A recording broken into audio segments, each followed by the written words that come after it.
Rampage Jackson would hit the ring to do his post-match angle, and it would go way too far and extremely wrong, as he would assault Psycho Stu and hit him with 22 punches whilst he was knocked out. He was finally separated and ejected from the show, and it was very clear what had just taken place, as and he's out cold badly.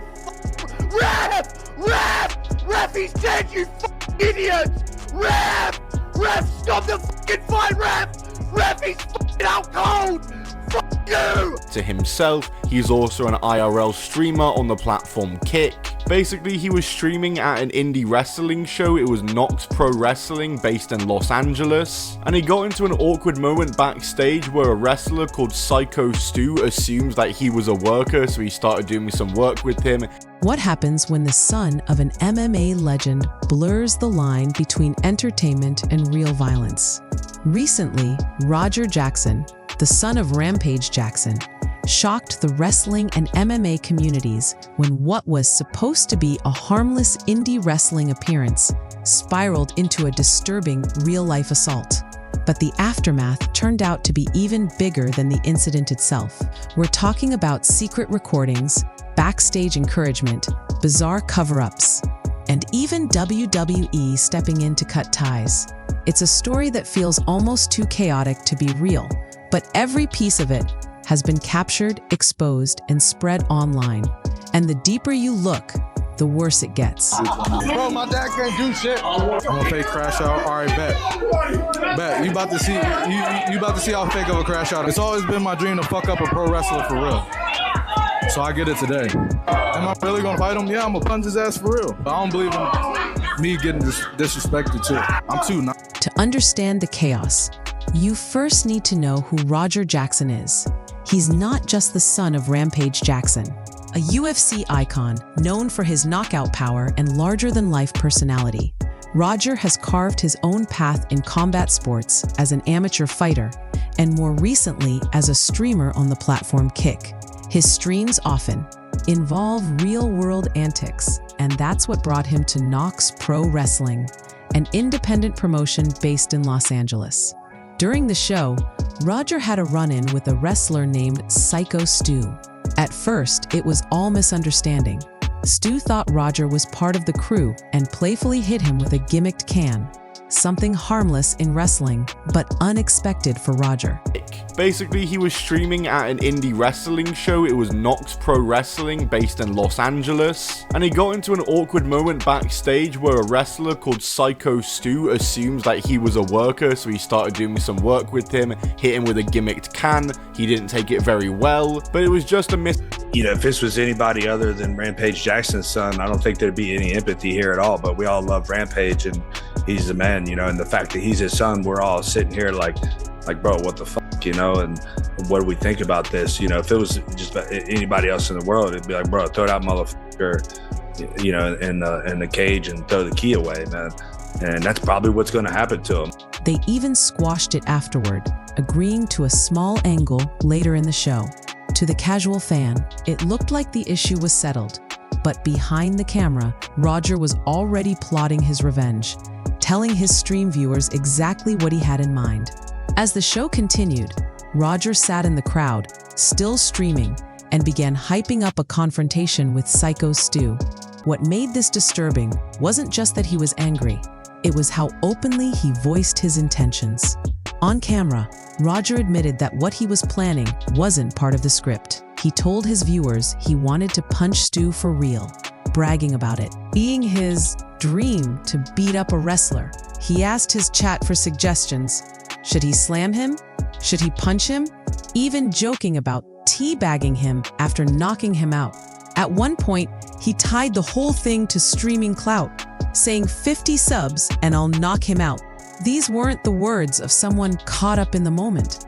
To Psycho Stu whilst in the crowd. Pissed me off, bro. It didn't even hurt. It just pissed me off. And the shit pissed me off. And I'm gonna have to get him back. They said I can go in the ring and get it back. I don't even know what I'm gonna do to him. Bro, my dad can't do shit. I'm gonna fake crash out. All right, bet. You about to see how fake. Like, when I heard about this, I went, all right, how can I defend Raja? I look at all the videos. I watched the full live stream and all that. I got nothing. I got nothing. I can't. You can't defend this. I see this. It's so sad. Cause he was just getting started, and that all goes away. Hey man, dog gotta go to prison. I usually don't like to involve myself in other men's situations, but I feel I'm qualified to speak on this.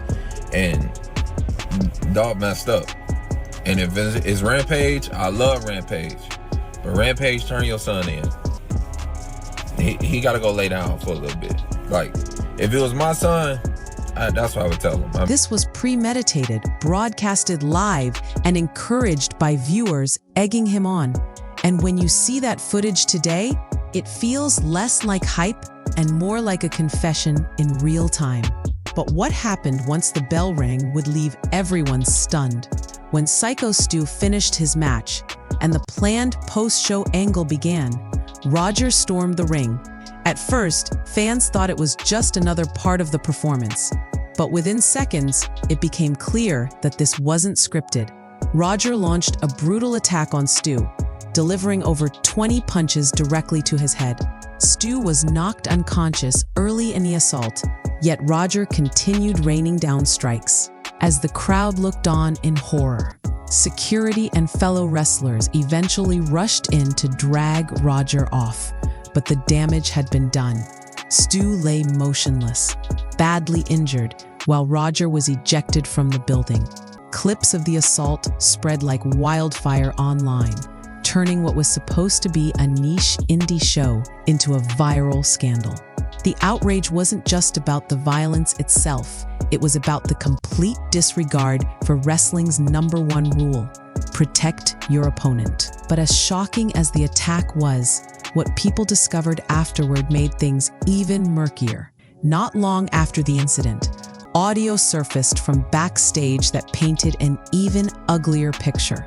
Another wrestler on the card, AJ Manor, was caught telling Roger to give Psycho Stu a receipt. For non-wrestling fans, a receipt is insider jargon. It means hitting someone back hard if they accidentally hurt you in the ring. It's a way of balancing things out. But it's also something reserved for trained professionals who understand the boundaries. Telling an outsider with a short temper to hand out a receipt is like giving matches to someone standing next to a gas can. It was only going to end badly. When the clip spread online, fans immediately called AJ out, accusing him of fueling Roger's aggression. AJ released a statement on Facebook claiming he was in character and never meant for real harm, but fans weren't buying it. His excuses only made things worse, and the backlash against him was swift. But as ugly as AJ's role was, others in the building made decisions that took the chaos to another level. Here's where the story goes from disturbing to surreal. After Roger's assault, instead of rushing to help Stu or break character, several performers continued the show as if nothing had happened. One wrestler actually pinned the unconscious Stu, and a referee counted the 3. Another wrestler came out to cut a promo on Rampage Jackson, trying to spin the situation into a storyline while cameras were rolling. To outsiders, it looked like pure insanity. Someone had just been legitimately beaten down, yet others were acting like it was all part of the script. The only person who seemed to react with urgency was Douglas Marlowe, another wrestler who stepped in and physically pulled Roger away before things got even worse. Marlowe later revealed that not only was the situation handled irresponsibly in the moment, but there were also troubling actions taken afterward that suggested Nox Pro Wrestling wasn't being honest about what had happened. In the days following the incident, Marlowe publicly accused Nox Pro Wrestling of trying to cover things up. According to him, management instructed students not to cooperate with police investigators and to let only a select few people handle law enforcement. That kind of directive raised serious questions. Why would a school discourage cooperation with an assault investigation unless they had something to hide? Was it fear of liability? Fear of losing credibility with fans? Whatever the reason, the optics were terrible. To many, it looked like the promotion was more concerned about its own image than the health of Psycho Stu. These allegations only added fuel to the fire. sparking conversations about whether indie wrestling promotions were being run safely, or if they were just accidents waiting to happen. And for Nox Pro, the fallout would soon reach a much larger stage. Nox Pro Wrestling had previously been part of WWE's ID program, a system that connected certain schools and independent promotions with WWE, offering them exposure and potential pathways for talent. But after the Roger Jackson incident and the claims of a cover-up, WWE quietly removed Nox Pro from the program. The company scrubbed all affiliation tags and badges from Nox Pro's social media and removed their listing from the official website. For Nox Pro, it was a devastating blow. Losing WWE's recognition doesn't just hurt their reputation, it effectively closes doors for their students and makes the promotion look toxic in the eyes of the wider wrestling community. WWE clearly wanted no part in the scandal, and their decision signaled just how serious this situation had become. Meanwhile, the man at the center of it all, Psycho Stu, was left dealing with the consequences of Roger's assault. Updates on Psycho Stu's condition began trickling out shortly after the attack. He had suffered major injuries, including lost teeth and facial damage. At one point, he even choked on his own blood while unconscious. Thankfully, he regained consciousness and memory of the event, but his road to recovery will be long. In response, fellow wrestlers and fans rallied around him, launching a GoFundMe campaign to help cover medical expenses. The support was overwhelming, with donations pouring in from across the wrestling world. It was a reminder that while the industry can have its dark corners, it can also unite when someone truly needs help. But the show of solidarity for Stu only made the silence from Roger Jackson more deafening. Despite the uproar, Roger Jackson himself has yet to make any meaningful public statement. Some old clips of him resurfaced online, with fans mistaking them as his response, but in reality, he has stayed completely quiet. Most believe his silence is strategic, given that a police investigation is underway. Anything he says could be used against him, and considering how much he incriminated himself on his live stream before the attack, staying quiet might be his only option. Still, fans want answers. Was this really about ego? Was it about clout chasing on Kick? Or was it deeper than that? The longer Roger stays silent, the more speculation builds, and the more likely it becomes that his first real response will come in a courtroom rather than on social media. What started as a simple misunderstanding backstage spiraled into one of the most shocking scandals indie wrestling has seen in years. A wrestler beaten unconscious in front of fans. Backstage encouragement that fueled the violence. Performers bizarrely treating the situation like a storyline. Allegations of a cover-up. And a major company like WWE cutting ties to protect its image. At the center of it all is Roger Jackson, whose silence speaks louder with every passing day. The real question now isn't just about one man losing control. It's about where wrestling as a whole draws the line between performance and reality. Because when that line gets crossed, the consequences aren't scripted, they're real.